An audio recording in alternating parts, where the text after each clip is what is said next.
Let's welcome in a fundamental view, Deepak Shenoy, CEO of Capitalmind Mutual Fund, with us on the show. Deepak, always good talking to you. No different today. Thanks for taking the time out. Neeraj here.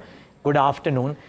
Deepak, I want to take off where I left off with Gaurav Bisa, and which is whether this is whether you look at markets in, for example, as Manish Chokhani told us, right? The 10-year cycles, 1990 was something, 2000 was something, 2010 onwards, we've seen US markets do well, and half of this current decade has been dominated by the tech giants, right? Does this change now in that hard assets like gold, silver, emerging markets, etc., come to the fore? How do you think about it? So I doubt, Neeraj, that basically commodity layers will come and take over the equity market universe in that sense. I think it's going to be more technology, just different ones possibly, but we are going to get more technology getting more valued. So it would be AI, it could be robotics, it could be layers that involve all of these new technologies. If it's 3D printing, that's one layer, or if it's self-driven cars and electric vehicles, that's another layer. But I think these are going to be the determinators of the future. It's not going to go back into I make better steel than you and therefore I should be valued. I doubt the metal cycle comes back and takes over that equity universe. But of course, they'll have cycles of their own. So there'll be time to buy metals, there'll be time to sell them, there'll be time to buy gold and sell them. But I don't think technology will get upended by this. So if I look at the next 10 years, whether it's in India or abroad, I think it's technology and technology-led companies that will make the biggest returns because they have the biggest scope of growth. Metals, FMCG and all of the other things will probably have only incremental, maybe 5 or 10% per year of growth. But I really think technology has 30, 40, 50% possibilities of growth in particular domains. And that's why I think the future will still belong to technology. Interesting, Deepak. The timing is absolutely right when you talk about technology companies as well, because the kind of correction that you're seeing in today's session on the back of the H1B Visa fee hike that has come in, a pretty mixed view that's come in from brokerages as well. If you're saying that the upside is absolutely here to stay, would you be a buyer of IT companies at current levels? And would it be mid-cap IT or large-cap IT? So I honestly think the IT companies are not the best benefits of the technology revolution. Okay. They are at best players who kind of support this ecosystem from the outside, but they don't necessarily own the benefits of this ecosystem. So whether it is, if you look at the new age startups that have come in that are using technology to benefit their businesses, they are actually likely to be better beneficiaries because they can use AI in their space. What the IT businesses, what we call IT businesses today, are typically players for hire, right? So you're hiring them to do something that will benefit you. So you will give them some money, and that money does not scale meaningfully with as technology gets better and better. It's not like I can get more and more margins. Take, for instance, the space in fintech.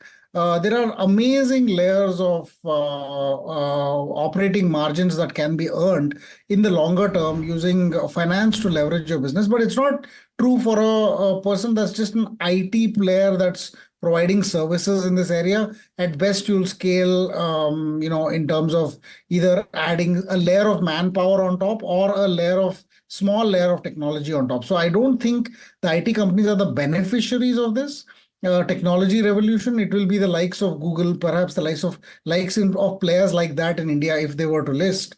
Some of them are unlisted right now, but players using technology, whether it is in the payment space, whether it is in electric vehicle space, again, small players here in India right now, but they could grow.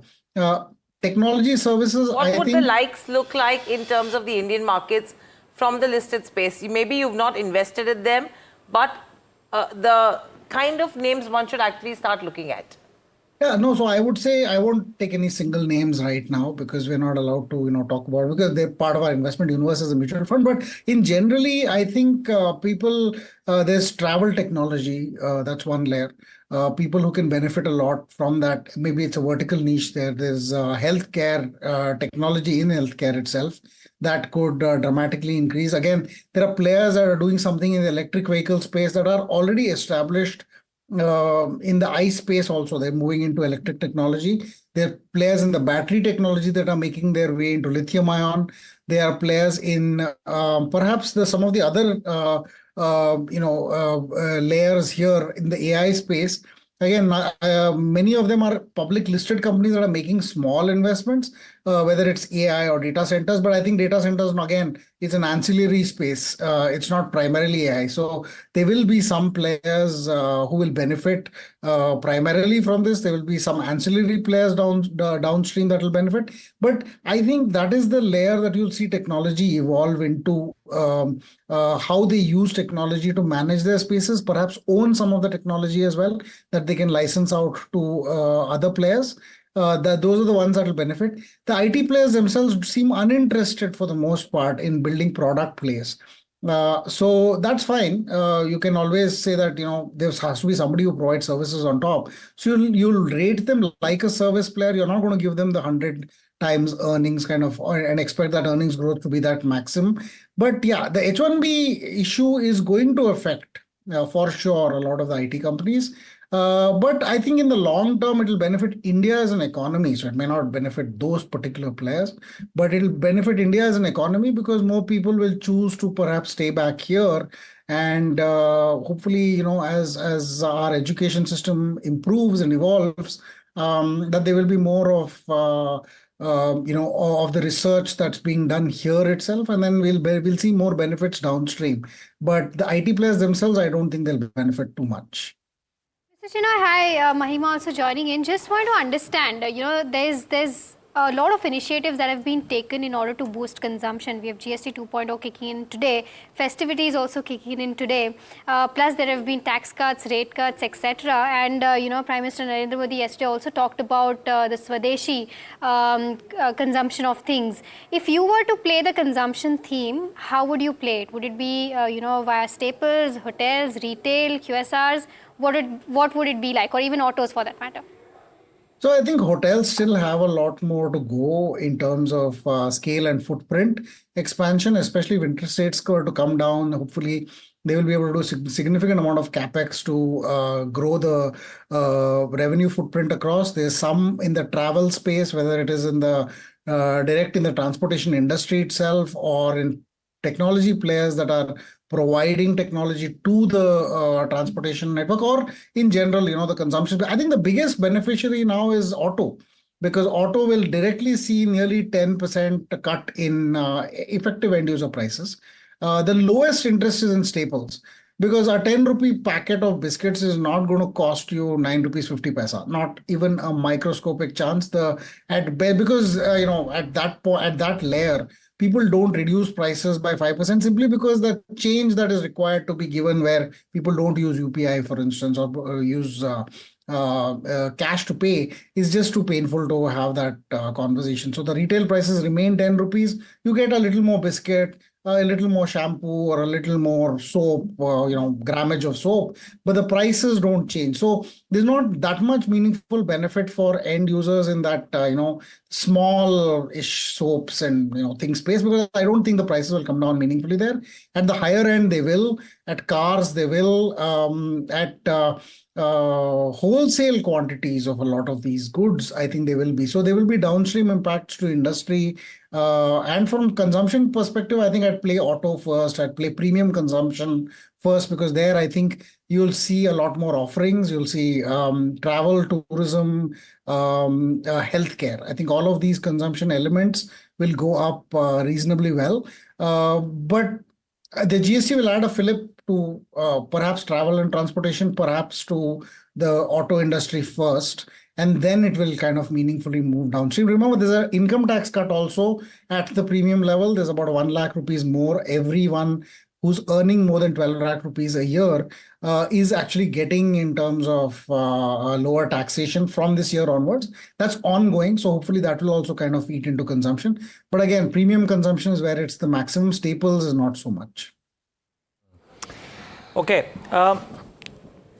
Deepak, the final question today is I mean, and you would have spoken about the answers to the previous questions, but the one key question is whether the time and the price correction due to relatively lower activity in the Capex linked themes, has that taken care of the valuation quote unquote bubble that had gotten formed maybe in 2024, and does this give an opportunity to analyze and invest into some of those Capex related themes? Because yes, the flavor of FY26 is consumption, but at some point of time for job growth and other factors, Capex will have to come into play, right? I think Capex is happening, Neeraj. It's just not happening where you think it is supposed to happen. Right, so you're not expanding capacities of coal mines, or that was where the Capex used to happen earlier. I'll build more steel plants, so I'll do another steel plant Capex and all that. But you see the Capex that's happening in the semiconductor industry, that is massive compared to what it was. Defense, again, defense companies doing their own Capex to expand, both inorganic and organic. I think that has made that is happening right now at a magnificent scale. So you're seeing the people who are actually doing the Capex, their valuations are growing tremendously.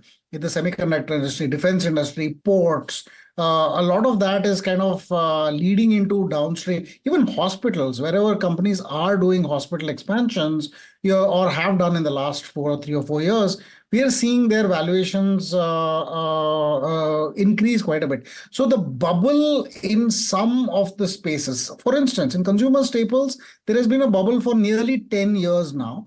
And valuations have gotten even more expensive. I think that deserves to break because there's absolutely no chance of meaningful growth in that space. I would say consumer durables, even though they have gone up, there's a tremendous scope increase. So there's not a valuation bubble. The valuations are high, but I think growth can come and make a difference over there. In defense and in semiconductors, valuations are skyrocketingly high, but there's also a tremendous scope in terms of growth because they could grow 100, 200% from here almost year on year for the next 3 or 4 years. So I think their valuations should be looked at a sectoral level. At an industry level, we're still very, very at a nifty level or a nifty small cap level, we're still tremendously overvalued.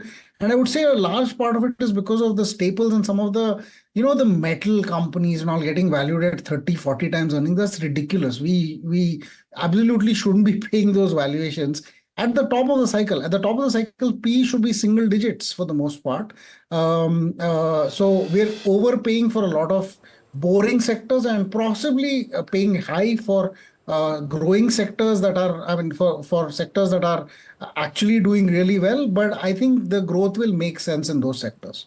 Absolutely, and that makes complete sense. I mean, just last week we saw at what valuations Urban Company got listed, and that's exactly what Mr. Shenoy was talking about. Mr. Shenoy, thank you so much for giving us those insights and taking out the time and speaking with us at NDTV Profit.